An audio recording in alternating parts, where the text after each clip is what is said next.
नमस्कार दोस्तों, कैसे हो आप। मुझे उम्मीद है आप हमेशा की तरह अच्छे होंगे। तो दोस्तों, आज मैं लाई हूं आपके लिए लघु कथा संग्रह। इसका नाम है धुंध के पार। आप देख सकते हैं धुंध के पार, और इसके रचयिता है प्रताप सिंह सोढ़ी। जी हाँ दोस्तों, तो ये लघु कथा संग्रह है। मैं आज इसके बारे में आपके साथ चर्चा करूंगी। लघु कथा संग्रह ये हार्ड बाउंड में 2021 में प्रकाशित हुआ है और अयन प्रकाशन ने इसे प्रकाशित किया है। मूल्य 240 रुपए और पृष्ठ 108। मैं थोड़ा सा परिचय देना चाहूंगी आपको प्रताप सिंह सोढ़ी जी के बारे में। ये MA हिंदी, इतिहास और समाज शास्त्र, जी हाँ, 3 विषयों में स्नातकोत्तर हैं। इन्होंने MEd किया है। 8 पुस्तकें प्रकाशित हो चुके, कई भाषाओं में इनकी पुस्तकों का अनुवाद हो चुका है। संपादन इन्होंने किया है, अनेक सम्मान प्राप्त हैं। सेवानिवृत्त प्राचार्य हैं ये, और ये इंदौर निवासी हैं। तो दोस्तों, अब मैं इस पुस्तक के बारे में आपसे बात करूंगी। लघु कथा एक बहुचर्चित विधा है। इन्होंने ये पुस्तक समर्पित की है। धुंध के पार जो है, ये इन्होंने लिखा है कि मैं अपने नाती हरसिमरन, पोती सुखमणि, पोते सुखमीत, इनको बतौर तोहफे के देते हुए रूहानी आनंद का अनुभव कर रहा हूं। अगली पीढ़ी को इन्होंने समर्पित की है ये पुस्तक। और अब मैं थोड़ा सा बता देती हूं कि इस पुस्तक की भूमिका लिखी है डॉक्टर अशोक भाटिया, सुप्रसिद्ध रचनाकार हैं ये, और इन्होंने इसकी भूमिका लिखी है। इन्होंने कहा है कि सोढ़ी जी की बहुत सी लघु कथाएं टकराहट, द्वंद्व या विकट स्थिति में से अपनी राह तलाशती हैं। सभी लघु कथाएं अपने समय से संवाद की प्रक्रिया से उपजी हैं, ऐसा इन्होंने कहा। और प्रताप सिंह जी अपने आत्मकथा में कहते हैं कि यह मेरा तीसरा लघु कथा संग्रह है जिसमें 66 लघु कथाएं हैं। अपनी लघु कथाओं के बारे में कुछ कहना आत्ममुग्धता है, ऐसा इन्होंने कहा। तो मैं इसकी समीक्षा करती हूँ। 66 लघु कथाएं जो हैं, ये समय के तंतुओं से बनी हैं, जो आकर्षक डिजाइन की होने के कारण पाठकों का ध्यान अपनी ओर आकर्षित करती हैं। देखिए, ये तो है ही मुख पृष्ठ, लेकिन प्रत्येक लघु कथा एक खास ही, इसका जो बनावट है ये अलग तरह से बनी हुई है। और लघु कथाएं आधे पेज की भी हैं पृष्ठ की, और 1.5 पृष्ठ की भी हैं, 2 पृष्ठ की भी हैं, 1.25 पृष्ठ की भी हैं, बस। तो ये खरी उतरती हैं अपने कलेवर को लेकर। इन लघु कथाओं में संवेदना के तार झंकृत होते हैं और संतुलित हैं सभी। पात्रानुकूल भाषा है, सरल भाव से लिखी है। कोई विशेष श्रृंगार नहीं किया इन्होंने, और उद्देश्य को साथ लेकर चली है। प्रत्येक लघु कथा सीधा हृदय पर वार करती है, पर आहिस्ता। जोर का झटका धीरे से लगता है इनकी लघु कथाओं को पढ़कर। कहीं कहीं इन्होंने अपनी बात को इशारों में भी कहा है। प्रतीकात्मक लघु कथाएं ठिठकने पर बाध्य करती हैं। और सिख धर्म के पात्र इनमें हैं। एक आध पात्र ईसाई धर्म से संबंधित है, और मुस्लिम धर्म का भी एक पात्र है। एक लघु कथा ऐसी है। और चारों धर्मों के पात्र इनकी लघु कथाओं में जुड़े हुए हैं। प्रथम लघु कथा संरक्षण बहुत बढ़िया, बहुत ही बढ़िया है ये, मैं पढ़ूंगी अभी। बुजुर्ग घोष साहब प्रसिद्ध मूर्तिकार है जिसे किसी पुरस्कार की उम्मीद नहीं। समाज की गंदी सोच को खारिज कर देते हैं कि उन्होंने एक अधेड़ औरत को घर में रखा है। उनका रिश्ता भाई बहन की तरह पवित्र है। किसी को मानना है माने, नहीं मानना ना माने। उन्हें समाज को सफाई देने की कोई जरूरत नहीं। ऐसे ही एक लघु कथा है स्वाभिमान। इसमें सास जो है बहू से डरती है। आजकल शायद यही जमाना आ गया है। वह स्वयं सुई में धागा डालने को प्रयासरत है, नहीं डलता। फिर पोता कहता है मैं माँ को बुला देता हूँ, वो कहती नहीं नहीं मैं डाल लूंगी। यानी बहू से डरती है सास। गुल्लक, खिलौने, उपहार, बलि, फरिश्ते, अहमियत, परेशानी, तीसरी बार, और मजदूरी, नाम की तलाश, मुक्ति, मुराद, यीशु कृपा, ये सभी बहुत अच्छी लघु कथाएं हैं। इस बार भी एक लघु कथा इस बार भी है। मुझे इसका अंत ठीक नहीं लगा, क्योंकि इसमें जो गर्भपात करती है मुख्य पात्र, वह अपने पति की इस बात से सहमत हो जाती है कि वह इसे पाल नहीं सकता। मुझे लगता है कि हर माँ को अपने गर्भ पर पूरा अधिकार होना चाहिए, ना कि वह किसी और को यह अधिकार दे। और परेशानी किसे नहीं होती, लेकिन एक जीव को गर्भ में मार देना मुझे लगता है कि बहुत ही घृणित कृत्य है। एक लघु कथा तीसरी बार है। यह फेल हुए बच्चे को पिता जो है वह बार बार कहता कोई बात नहीं, आप फिर से प्रयास करो। बच्चे को कहता है।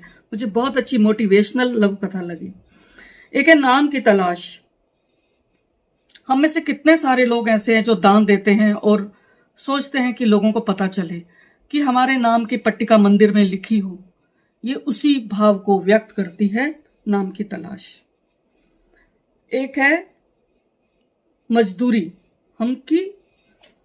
एक है हक की मजदूरी। हाँ, स्वाभिमानी स्त्री इज्जत का सौदा नहीं करती। जी हाँ, पैसा कमाना तो बहुत आसान है, लेकिन इज्जत को खोकर पैसा कमाना शायद सबसे घृणित है। तो इसमें जो स्त्री है वह इज्जत को नहीं खोना चाहती, भले ही कम पैसा मिले। वो कहती है कि मुझे हक की मजदूरी चाहिए। एक मुक्ति लघु कथा किसान आंदोलन की त्रासदी को व्यक्त करती है। और अंतिम है यीशु कृपा। तो दोस्तों, ये थी इनकी लघु कथाएं। तो मैं पढ़ना चाहूंगी एक दो लघु कथाएं, आप सुनिए और आपको पता चलेगा किस तरह की लघु कथाएं हैं। मुझे इसमें, मैंने जैसा कि बताया आपने, व्यंजनात्मक लघु कथाएं मुझे भी इसमें लगी जो अच्छी लगी। पहली लघु कथा है संरक्षण। बड़ी मशक्कत के बाद एक मित्र की सहायता से प्रसिद्ध मूर्तिकार घोष साहब से भेंट का अपॉइंटमेंट लिया। उनके घर पहुंचकर कॉल बेल बजाई। एक अधेड़ महिला ने दरवाजा खोला और पूछा, आप दादा से मिलने आए हैं? हमने हाँ भरी। एक संकरे से गलियारे से वह हमें घोष साहब के एक बड़े से हॉल में ले गई। घोष साहब आराम कुर्सी पर बैठे सामने रखी दुर्गा जी की मूर्ति को एक टकटकी लगाए देख रहे थे। कुर्सी की पीठ पर उनकी छड़ी टंगी थी। उनकी धोती जमीन को छू रही थी। लंबी श्वेत दाढ़ी और कुर्ते के बटन खुले थे। आयु 80 वर्ष के करीब थी। उस महिला ने घोष साहब को छूकर उनका ध्यान हमारी तरफ मोड़ा। पास पड़ी कुर्सियों की ओर इशारा करते हुए धीमे स्वर में उन्होंने कहा, क्या पत्रकार हैं? हमने उत्तर दिया, नहीं। जो कुछ पूछना है जल्दी पूछ लो, मेरी तबीयत ठीक नहीं। घोष साहब ने अपनी विवशता प्रकट की। आप इस उम्र में भी काम कर रहे हैं, लेकिन अभी तक आपको कोई पुरस्कार नहीं मिला। मैंने कभी पुरस्कार के लिए मूर्तियां नहीं बनाई। फिर पुरस्कार प्राप्त करने के लिए जो हथकंडे अपनाने पड़ते हैं, मैं हमेशा उनसे दूर रहा। क्या आप अपने काम से संतुष्ट हैं? नहीं, बहुत सी खामियां रह गई हैं जिन्हें मैं अगले जन्म में दूर करूंगा। आप एक आध सवाल और पूछ सकते हैं, और पूछकर विदा लें तो बड़ी मेहरबानी होगी। आखिरी सवाल घोष साहब, आपके बारे में अफवाह है कि इस आयु में भी आपने एक महिला को रखा हुआ है। उनका बर्फ सा सर्द कांपता हुआ हाथ मेरे हाथों में आ गया और रूंधे कंठ से बोले, क्या इन हाथों में किसी को थामने की शक्ति है? न मुंह में दांत, न पेट में आग। बुझी हुई आंखों की रोशनी और तिल तिल गलती मेरी जर्जर काया। मैं तो मौत के दिन गिन रहा हूं। इतना कहकर वह चुप हो गए और मूर्तियों को निहारने लगे। अपनी धोती के छोर से आंखों में तैरने वाले आंसुओं को पोंछते हुए बोले, जिस औरत के बारे में मन घड़ंत इल्जाम मुझ पर लगाए जा रहे हैं, वह एक विधवा है। दीपा को संरक्षण की आवश्यकता थी और मुझे बुढ़ापे में सहारे की। अब आप जाइए, मैं विश्राम करना चाहता हूं। दीपा हमें छोड़ने तक बाहर आई और बोली, दादा जल्दी स्वस्थ हो जाएं। आप ईश्वर से प्रार्थना करो। अब तक संभाले। दीपा के आंसू टप टप झर पड़े, झर पड़े, झर पड़े। जी हाँ दोस्तों, आप देखिए कितना खूबसूरत उन्होंने दादा कहा घोष साहब को। और समाज तो जाने किस रिश्ते को कौन सी नजर से देखता है। और अब मैं आखिरी पढ़ना चाहूंगी इनकी लघु कथा, यीशु कृपा। इसके पात्र ईसाई हैं। केरल के एक छोटे से कस्बे में 100 साल पुराना एक छोटा सा गिरजाघर था। ईसाइयों के मुश्किल 10-15 घर थे। सभी हर रविवार को प्रार्थना में सम्मिलित होते।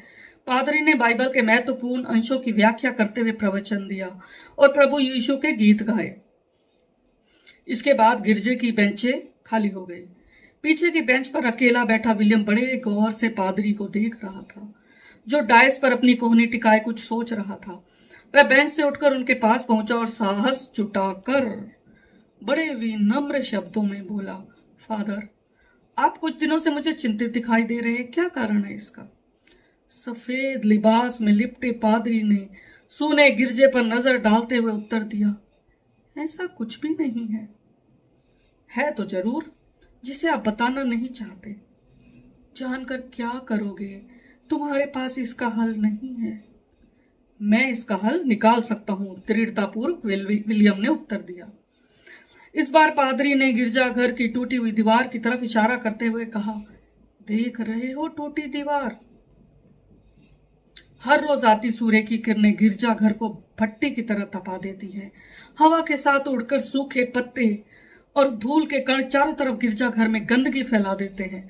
मुझे लगता है गिरजाघर में फैली यह गंदगी मेरे जिस्म पर चस्पा होती जा रही है। अभी तक किसी श्रद्धालु ने दीवार की मरम्मत के लिए पहल नहीं की, बस इसी से परेशान हूं। विलियम ने जेब से लिफाफा निकालकर पादरी को देते हुए कहा, इस लिफाफे में जो रुपए हैं, आप इससे दीवार की मरम्मत करवा लें। पादरी को पता था विलियम सट्टा जुआ खेल कर अपना गुजारा करता है। रूखे स्वर में उन्होंने उत्तर दिया, सट्टे जुए से कमाए रुपए से दीवार की मरम्मत करवाना मुझे नहीं मंजूर, कतई नहीं मंजूर। नहीं, ऐसा नहीं है। ये रुपए तो मुझे प्रभु यीशु की कृपा से प्राप्त हुए हैं। प्रभु यीशु की कृपा से प्राप्त हुए? कैसे? पादरी ने आश्चर्य से पूछा। फादर, हमारी एक सोसाइटी है जिसमें 50 सदस्य हैं। प्रत्येक सदस्य को हर माह 200 रुपए देने होते हैं। हर माह ड्रॉ निकलता है। जिस सदस्य का ड्रॉ निकलता है उसे 10,000 रुपए मिलते हैं। मैंने प्रभु यीशु से प्रार्थना की थी कि यदि मेरा ड्रॉ निकला तो मैं 10,000 रुपए गिरजाघर की टूटी दीवार की मरम्मत के लिए दे दूंगा। प्रभु यीशु ने मेरी प्रार्थना स्वीकार कर ली है, मुझे सेवा का मौका दिया है। विलियम की बात सुनकर पादरी को उसकी ईमानदारी पर कोई शक नहीं रहा। उसके सिर पर आशीर्वाद भरा हाथ रखते हुए बोले, प्रभु यीशु तुम पर मेहरबान हो गए हैं, इसलिए तुम भी उनसे जुड़े रहना।